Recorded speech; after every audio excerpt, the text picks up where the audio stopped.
Palms, heading out to Geno Bernardo's farm. Transportation has arrived, it looks like.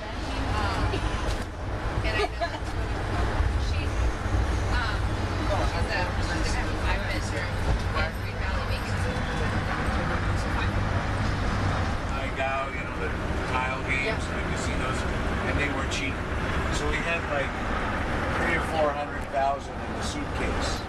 And he had this girlfriend who was Korean, and one day they were driving back home from the bicycle club. They lived in an apartment in an elementary store. There's a town up there. I know exactly what you're talking about. I'm trying to remember. It's about 4 syllables.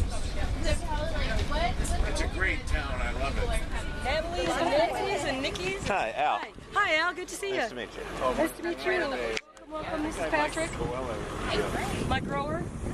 Hope the ride was okay. Yeah, that's great. Fine, thank you. Well, they're going to be ready for what, August or something? What do you got over here? We'll start We're gonna have, harvesting heirloom tomatoes off of those mid-May, Oh, really? end of May. But how this all started was a year ago. I met him through the Andrakis, and he came in. He gave me a salad mix, and it was the best salad I ever had in my life, by far none. And then we've just been doing business and business and business, and this year has just been the greatest. And now, like last year, the winds were horrible, right? I mean, it was crazy. And then this year has just been perfect. And you know, I said, you know what, we're gonna go full. We got farm to fork salad. And I come out here once a week. I work with them. We talk about what's going to grow, what's not going to grow. So that's why it's so cool, Al. You know what I mean? It's like, it's unpredictable, but you know, and that's what we tell the guests. And so what are y'all, just run down what's all growing in here for us? Acreage out here. Here we have, this is an arugula. This would be a black seed mustard. We have the what's coming to an end of Mizuna mustard and going to seed. We have some giant red leaf on the end. Then we have a Siberian kale, Scotch blue curl kale, white Russian kale, red Ursa kale, and lacinato kale, and a Russian red kale on the far side. Wow. We grow a lot of different varieties, so it gives us a lot of choices when we're making salad. This is a green wave mustard. We grow a lot of mustards. Probably our most popular mix is the spicy mix. So we use an awful lot of mustards. Yeah. And different stages, you'll get different flavors out of it as well. Right. And this actually is an insectary. And we plant this solely for the benefit of the insects that eat the critters, the aphids, the gophers.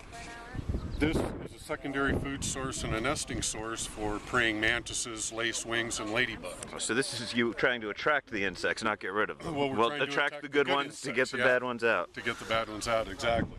And that keeps you from having to use pesticides and other... We'll not use any chemical whatsoever. Right. Never. Those are bad words here.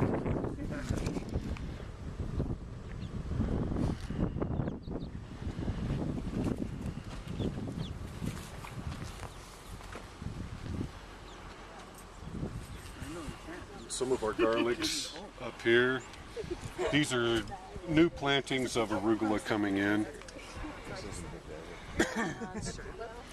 Well, you know, it's amazing because I talk to people all the time and they'll always say, you know, nothing grows in the desert. And I know there are a lot of farmers out here, not that far, even some closer to Las Vegas. I mean, so it's generally a misconception, right? Oh, without a doubt. I mean, he's the one to tell you. I mean, there's a lot of good growers out here. You know, they're small, they're gardeners, but the farmers market that they have, and I think they start in the 20th of May, and they're open on Saturdays. Every Saturday? Every Saturday, starting May. So out here in Pahrump, we do cover cropping. Well, Patrick the farmer, you know, that's his little trick, because it can get so windy and the extremes are so different out here. So we'll cover it, and then you also see all the water bottles over there during the daytime that will hit, the sunlight will hit it, that will disperse some heat, and then at nighttime it will keep the crops warm.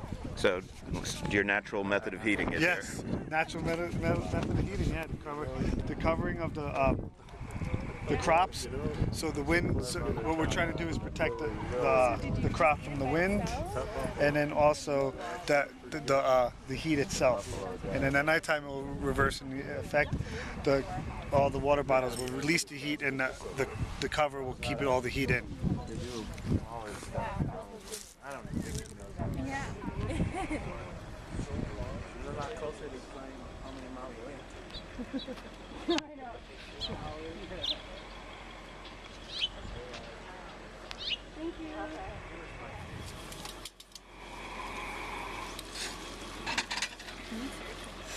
You wanna?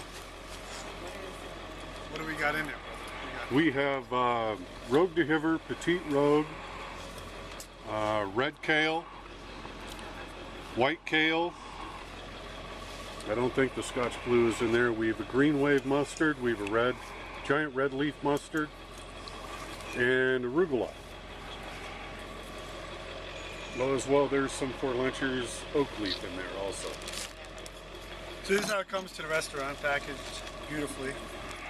I mean, if you look at every leaf, I mean, it's just insane.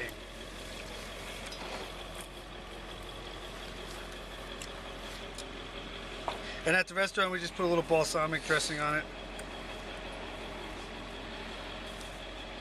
And pine nuts. Pine nuts, yeah. Really good olive oil, finishing olive oil for it. I got this from Brett. Yeah, actually, Brett gave me a bottle of Yeah, that it's good, too. right? I have You it like at it? home. Yeah, it's really good. Brett. Geno, hold it up one more time, sorry. From the garden. Farm to fork.